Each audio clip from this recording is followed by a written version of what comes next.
Bahkan saya juga ragu ya, meskipun orang boleh saja berspekulasi, ragu kalau Pak Luhut itu terlibat di sini karena Pak Luhut itu baru. Prof, ini Anda kan kemarin sempat menyinggung soal adanya dugaan markup dan mengaku siap kalau memang harus dipanggil KPK untuk memberikan informasi. Informasi apa yang sebenarnya Anda punya, Prof?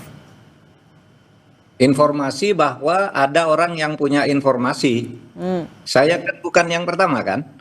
Saya justru karena ada informasi dari sebuah televisi dan mengundang dua narasumber yang pernah terlibat dalam hal itu, kemudian mengundang ahli. Yang di situ yang saya katakan dari informasi saya di podcast itu saya sebut sumbernya loh dengan terang dari televisi ini jam sekian Pak Agus bilang Agus Pambagio bilang bahwa ada pemecatan karena tidak setuju, dia tidak setuju. Bahkan Pak Agus juga yang memberi contoh, bisa saja Natuna itu diambil seperti kasus Sri Lanka, itu bukan dari saya, dari Pak Agus. Nah, kemudian soal dugaan markup itu yang bilang Pak Antoni Budiawan gitu.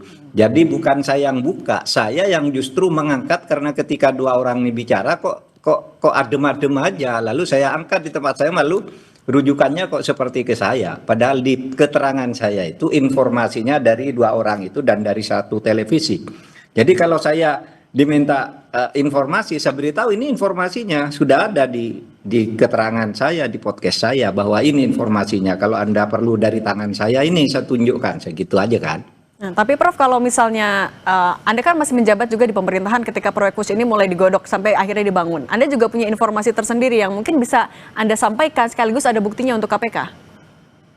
Saya diangkat menjadi Menko Polhukam itu tahun 2019 bulan Oktober.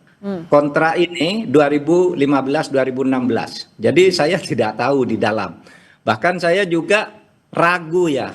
Meskipun orang boleh saja berspekulasi, ragu kalau Pak Luhut itu terlibat di sini karena Pak Luhut itu baru diberi tugas sesudah kasus ini bocor dan bosok. Tahun 2020 kan Pak Luhut baru diberi tugas nangani ini.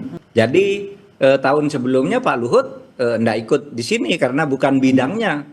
Tetapi tahun 2020 Pak Luhut disuruh menyelesaikan kasus ini. Lalu ya inilah perkembangannya. Sehingga bukan saya membela Pak Luhut. Saya kira Pak Luhut tidak ikut dari awal kasus ini. Dan tidak ada yang nyebut kalau di awal ikut. Dia baru tahun 2020 disuruh menyelesaikan. Dan kata Pak Luhut, barong itu sudah busuk gitu tahun 2020. Dan saya tahu karakternya Pak Luhut itu kalau diberi tugas oleh presiden, itu sama dengan militer pada umumnya. Kalau yang merintah atasan harus diselesaikan, tidak banyak mempersoalkan. Ya dia selesaikan gitu. Tapi kalau ada apa-apa, kalau di militer itu yang bertanggung jawab, yang atasnya yang memberi tugas itu. Nah dalam hal ini, setahu saya Pak Luhut sikapnya selalu gitu. Diminta oleh presiden, dia selesaikan. Sama dengan ketika kasus IKN, masalah pembebasan tanah dan sebagainya. Di rapat kabinet berkali-kali terjadi pertentangan Bu Siti Nurbaya dengan menteri lain, Pak Luhut ditunjuk oleh Pak Presiden. Pak Luhut, saya beri waktu 1 minggu selesai ya. Siap Pak, selesai gitu. Karena itu kerjaan militer kayak gitu. Nah, sama menurut saya ya, soal kereta ini menurut saya, tapi nanti silahkan aja. Apakah Pak Luhut terlibat dari awal atau tidak. Setahu saya dia 2020. Pada periode kedua, saya juga maksudnya periode kedua, jadi tidak tahu menahu kasus yang begini karena sudah jadi 2015, 2016 sudah selesai kontrak dengan segala dramanya itu kita enggak tahu. Tapi Prof, kalau melihat dari polemik yang terjadi, Anda sebenarnya melihat celah pelanggaran hukumnya, celah penyelewengan kewenangannya ataupun juga celah korupsi yang sebenarnya harus difokuskan oleh KPK di mana saja celah-celahnya itu? Pada saat proses pembuatan kontrak, ya pemindahan kontrak dari Cina, dari Jepang ke Cina itu patut dipertanyakan. Meskipun bisa saja orang mengatakan itu kan biasa dalam bisnis gitu, tapi menurut saya tetap mencurigakan.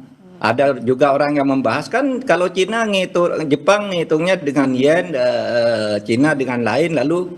Tapi kalau saya kan ukurannya pada waktu itu dolar ngitungnya, entah Jepang, entah Cina, entah Indonesia kan ukurannya dolar. Jadi menurut saya tidak bisa dikait-kaitkan dengan perbedaan kurs antar negara Cina dan Jepang. Karena bagi Indonesia sama-sama dolar.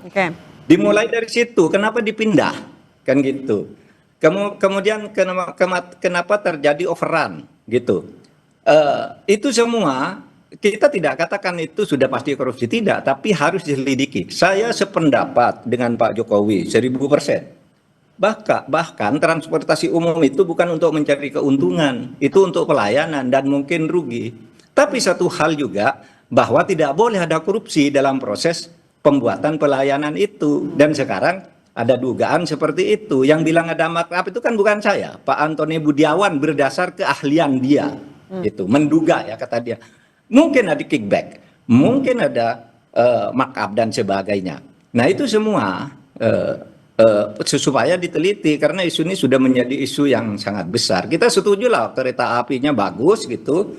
Itu bagi saya tidak harus untung, pasti rugi lah namanya untuk perorangan rakyat. Tetapi tidak boleh juga ada korupsi di situ. Download Tribun X sekarang, menghadirkan lokal menjadi Indonesia.